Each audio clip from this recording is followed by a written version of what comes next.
Miss Transrose96 here with another video where I'm going to be talking about some newly shown Revoltech figures.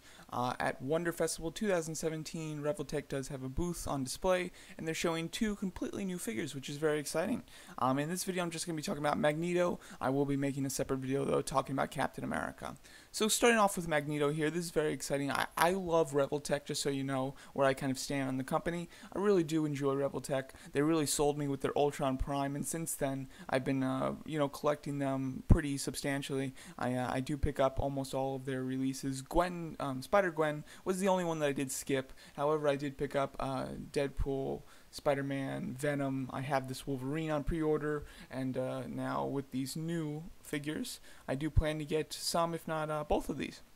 So let's talk about it. First of all, here's their setup here for Magneto. I do love the fact when they show a new figure, they show like multiple different versions of them so they can really show off the poses, which is great because this company its best feature is the fact that it's so posable. Their figures are really posable, and they're the most posable figures that I own actually.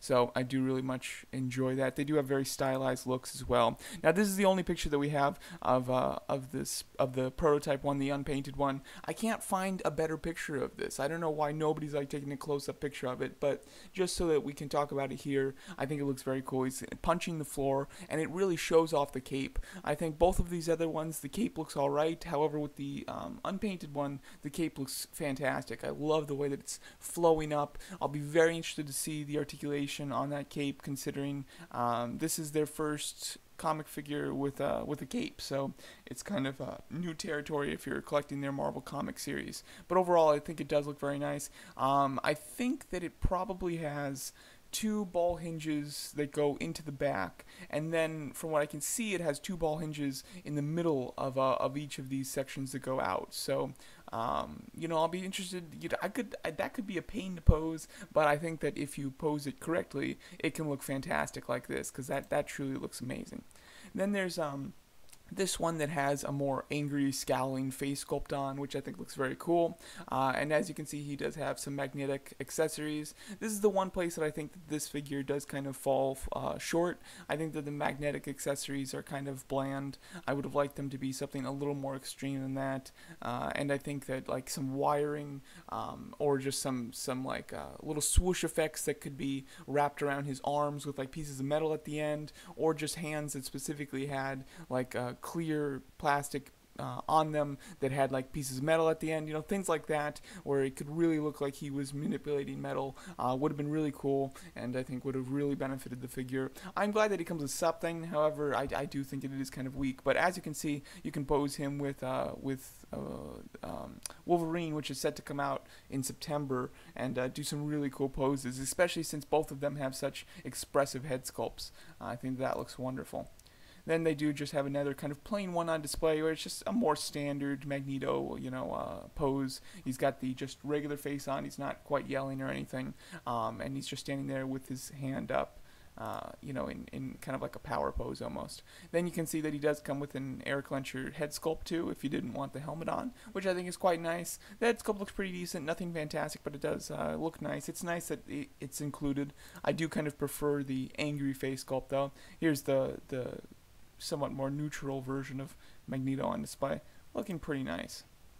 Then here's a better image of the one that's in a little bit of a pose there. I think it looks quite cool indeed. The painting on it does look nice. There's not a whole lot of like shading on it, but I think that it looks fine. It fits in with like Wolverine, because Wolverine doesn't have much shading on it either, so it kind of it has the similar look, so it does fit. And then here's his little card. Apparently this does say that he's expected for release in November, which is quite interesting because he's not on pre-order yet, but it is nice that there is like a date there. And so far, Revoltech has hit their release dates to the T.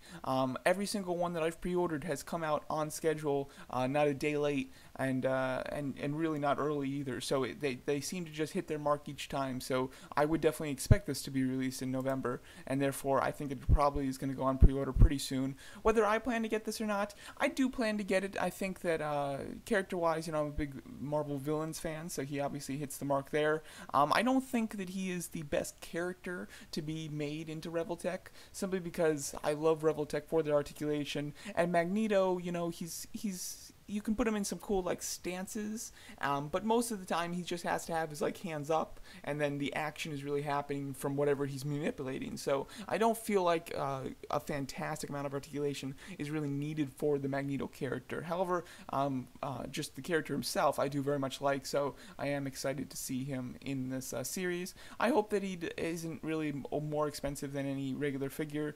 He does come with a cape, so maybe they'd want to charge a bit more, but I doubt that they will. I think that it'll probably be the same price as the others. And I do order my Revoltech figures, if you're wondering, from amiami.com.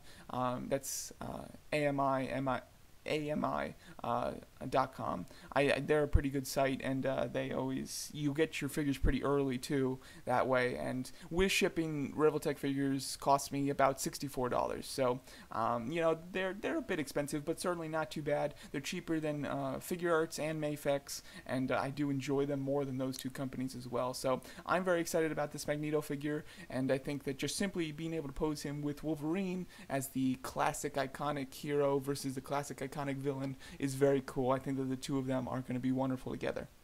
So there you go. That's my thoughts on this Revoltech Magneto from Summer Wonder Festival 2017. Let me know what you guys think of this figure, and then stay tuned for my review of the Captain America that was shown at this event as well. Thanks so much for watching.